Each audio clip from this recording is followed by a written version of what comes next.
Hey, welcome back to Gracie Schwarzwald. We're here with our complete Gracie Jiu-Jitsu Self-Defense class, and joining me is Erica Mete, my assistant instructor, and we're going to go over one of my absolute favorite takedowns, and that is the front headlock pull down or snap down. Okay, there's a lot of details to this. It's a very simple move, but as with all the simple moves, it's actually very complicated. You got to get the details right. Because it's a simple move, he's going to understand how to defend it naturally. And so you have to really study the mechanics to bypass those trained defenses. Okay, it's just like if we're boxing. He doesn't know anything about boxing. He knows probably to keep his hands up, right, to face me, right? So I got to be able to deal with that, right? Nobody's going to be so untrained that they just turn and have their hands down looking somewhere else. Okay, so when I go for the front snap down, it's kind of the same thing. Okay, so we're not going to get into too much detail of this. We'll cover this more with the guillotine section when we're doing the standing, when we return to the standing self-defense. But we can work this from many positions. What I'm really looking for is anytime either his hips are back or he bends over and brings his head down. Okay. So all I really want is his posture compromised forward. I go into great detail in this in my Guillotine Code DVD if you're ever interested. It's 5.5 hours. And probably an hour and a half is just standing, the ways to break them down. Just a shameless plug.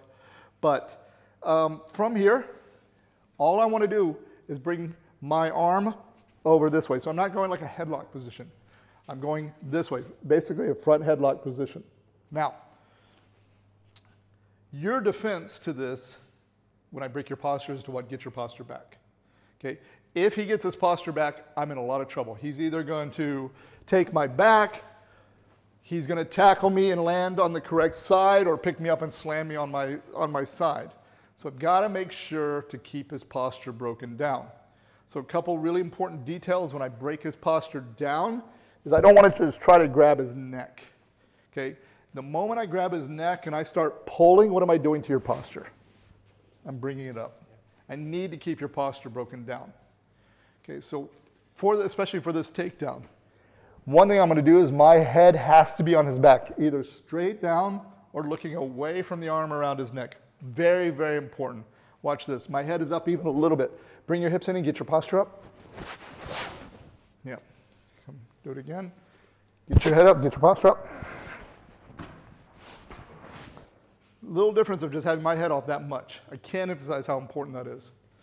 Okay, so now, if here, his shoulders in front of his legs, so it's a compromised position, but he's still relatively strong. If I just try to pull him down right now, even hanging on my weight, it's not going to work. Okay. If I try to just pull him forward, which is what I should do, he can kind of move with me and still give me a lot of trouble. Okay. So let's understand something. If, bend over, straighten your back, like this. If I try to push into you, you're pretty strong this way, but you're weak this way. Now go back. Okay, round your back this time. Round, stick your back up. Okay, now if I try to pull you, you're more strong, but if I push you, you're weak. Yep. Okay, so if I want to pull you, I need to make your back like this. Not like this. The instinct, if he starts trying to pull me, is to round my back and pull away. Okay, and that's the right thing for him to do. Okay. So what I need to do is get this.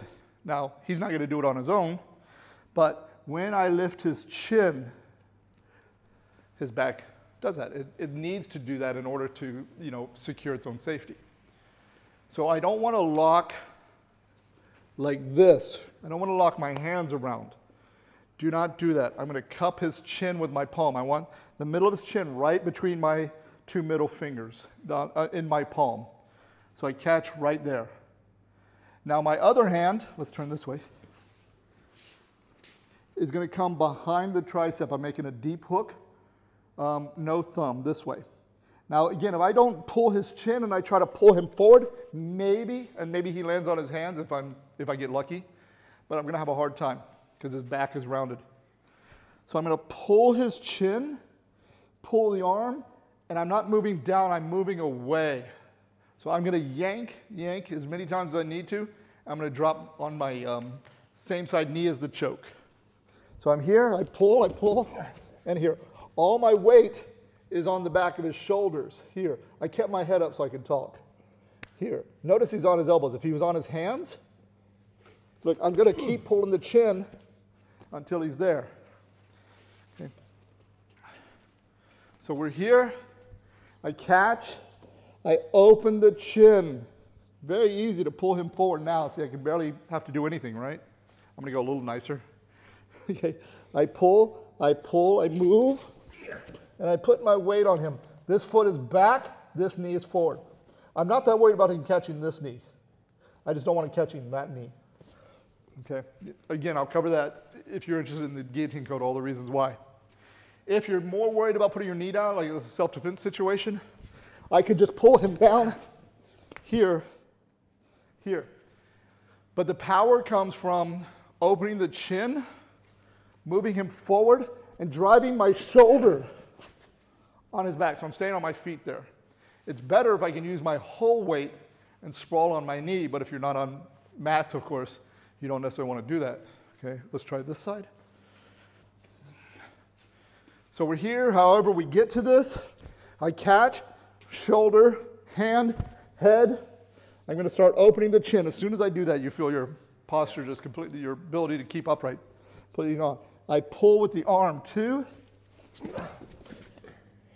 here. And then, of course, you have all kinds of different attacks if you want to go into just a pure grappling situation. If you want to go old school pride, you can start working your knees. But this is one of my favorite takedowns. One I probably use almost as much as any takedown there is. Especially because a lot of times when you go for that front headlock, they're going to bring their hands up to defend the choke, which means they can't even really catch their base if they want to. So I really want to emphasize, if you want to get good from the front headlock position, you've got to get good at manipulating the chin in all the different directions. Okay. And I hope you guys enjoy that.